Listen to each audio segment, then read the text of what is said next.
जय जगन्नाथ पे आज आम एक नूतन वीडियो को आप स्वागत। पंचसखा संबंधी आम आलोचना करुले तो यह पूर्व पंचसखा संबंधी दुईट वीडियो आम आसी सारी। आज वीडियो आम तीनो वीडियो आसी सारी पे बलराम दास, जगन्नाथ दास, अच्युतानंद दास संबंधी वीडियो आसी सारी। आज वीडियो आम जशवंत दास और अनंत दास आलोचना करवा।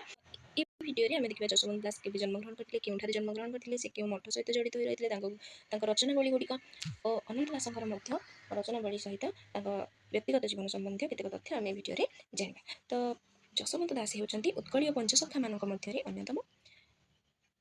से जड़े विशिष्ट योगी और सिद्ध पुरुष थे। जगतसिंहपुर जिला अंतर्गत अढ़ंग ग्राम से जन्मग्रहण करते 1487 मसीह। पिता थे जगुमल्ली, माता थे रेखादेवी। जाति से क्षत्रिय। तो निज विषय से कहते अढ़ंग माटी कर बसा, कृष्ण सेवक मु बड़ भरोसा। ये मत से निज विषय दौरान 12 वर्ष जशवंत दास सन्यास दीक्षा ग्रहण करते और भारत विभिन्न तीर्थ स्थान से भ्रमण करते। पुरी जिते से श्री चैतन्य अवस्थान समय से पुरी जाते, सेठारे से अलौकिक जोग साधनार निदर्शन देखाई। तो रचित पुस्तक गुड़िक मध्य शिव स्वरोदय, जहाँकि संस्कृत स्वरोदय लेस अवलम्बन रचित स्वर विज्ञान संपर्क में से मंतव्य प्रदान करते। शिव पार्वती कथोपकथन रीति रचित होती। 21 अध्याय विशिष्ट पद संख्या 475। जोग साधन संपर्कीय एक तत्व ग्रंथ हो शिव स्वरोदय।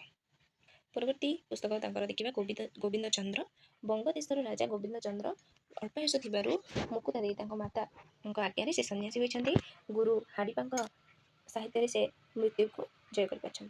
तो टीका गोविंद चंद्र बोली जो ग्रंथटी जोगींद्र दैवंग विप्र रचना। तो परवर्ती रचित पुस्तक हो प्रेम भक्ति ब्रह्मगीता। प्रेम भक्ति ब्रह्मगीताटी आर्तबल्लभ महांती द्वारा संपादित होती। 5टी अध्याय रचित, नवाक्षरीकृत व्यवहार होती।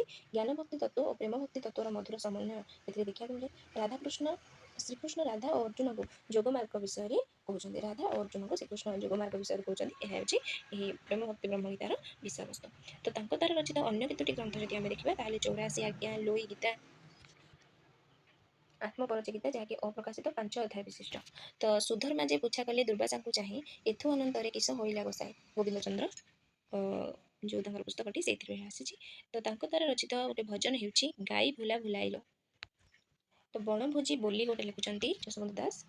डॉक्टर बंशीधर महांती यहाँ लोकलोचन को आनी। यार पद संख्या हूँ 258। मंत्र बोली आउ एक पुस्तक जहाँकि ब्रह्मज्ञानमूलक 282 पद रही। भाव में पुस्तक गुड़िक रही। तापर आम देखा शिशु अनंत दास, जी कि पंचसखा मंडलीर सर्वकनिष्ठ सखा थे। पुरी जिलार बालीपाटना ठारे से जन्मग्रहण करते। चैतन्य ठारू से सूर्य एकाक्षर मंत्र प्राप्त होते पे मैंने गोटे गुरुत्वपूर्ण प्रश्न आप। तो द्वारा रचित पुस्तक मध्य आम देखा हेतु उदय भागवत, जहाँकि ब्रह्मज्ञानमूलक ग्रंथ नवाक्षरीकृत रचित। यह 10 अध्याय विशिष्ट। ये प्रश्न पे बेले आसे हेतु उदय भागवत केते अध्याय विशिष्ट परीक्षा आसी। तो ज्ञान मिश्र भक्ति, प्रेम भक्ति और बौद्ध धर्म दर्शन समन्वय देखा मिले। जो चौरंगीनाथों परी बांकीगढ़ राजपुत्र अवधूत होगा कथा ए वर्णित होती। तो उद्दीपाखर, पिंड ब्रह्मांड ग्रंथ, गुप्त टीका, कुमारबोध युड़िक अन्य गुरुत्वपूर्ण पुस्तक गुड़िक। ये गुप्त टीकार लुईपा नाम रही। तो यहाँ जंत्र टीका कहुए। तो आउ गए प्रश्न पे बेले आसे त्रिअंग, लियांग, लीलांग और भोगांग सहित त्रिकाय, धर्मकाय, निर्माणकाय और संभोगकायर संबंध पर निबिड़ यह क्यों पुस्तक किए यार रचयिता बोली आसी। तो शिशु अनंत दास यार रचयिता। यह हेतु उदय भागवत आसी। तो हाट भांगा हो भजनटी रचना कर शिशु अनंत दास। तो ये किसी तथ्य आम ये भिडियो रखी जहाँकि आपण मान उपादेय हे परवर्ती परीक्षा निमंते साहाय्य कर। तेणु आपण नोट खातर युड़िक लिखि नि। तो वीडियो को शेष पर्यंत देखि धन्यवाद। यही नूतन वीडियो पाइबा आम चैनल को सब्सक्राइब कर दिंतु। आम सहित जोड़ी रही था। सांगसाथी मान सहित शेयर कर दिंतु। धन्यवाद।